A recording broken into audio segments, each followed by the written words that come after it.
ডাক দিছে বাতাস হাজির। তো বুড়ির মাথার উপরে যে 2 কেজি আটা আছে, তো আটা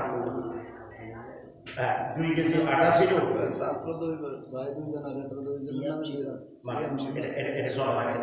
আমি হাদিসটা বলিনি। এই বুড়ির মাথার আটা কোথায়? বলে বুড়ির মাথার আটা হুজুর আমি নিজের জন্য নেই নাই, আল্লাহ আমাকে হুকুম দিচ্ছে, আমি নিছি। কোন কাজে নিছ? বা আরব সাগরের মধ্যে যখন বোঝাই করে একটা মানের জাহাজ আসতেছে, এমন সময় এমন ঝড় তুফান বৃষ্টি আরম্ভ হয়েছে, তখন জাহাজটা একবার এইদিকে যায়, আবার মনে হয় যেন ডুবে যাবে। এবং সাগরের জানোয়ারে যখন লেজ দিয়ে বাড়ি দিলে জাহাজের তলাটা ফাটিয়েছে, শুয়ে পানি উঠতেছে।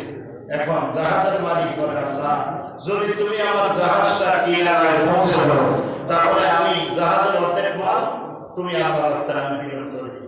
এই কথা বলা মাত্র আল্লাহ আমাদের হুকুম দিচ্ছে, ওই বুড়ির মাথার থেকে 2 কেজি আটা কাই করো, পানিতে রেখে জাহাজের ফাড়া লাগাই দাও, পানি বুঝে আমি কাজ এটা করছি। তখন জিবরাইল কানে কানে কয়, কানে কানে বলতেছে, নবী সুলাইমান বুড়ির মাথার 2 কেজি আটা নিয়ে যেহেতু এত বড় একটা উপকার হয়েছে সাগরের মাঝখানে, তো আল্লাহ বলছে নবী সুলাইমান বুড়িকে খালি দিতেন না, বুড়িকে 2 কেজি আটার বিনিময় 2 বস্তা পোশাকার থেকে, আপনার পোশাকার থেকে আপনি 2 বস্তা আটা দিয়ে দেন। তাহলে দান করার কারণে মান কি কমছে না বাড়ছে?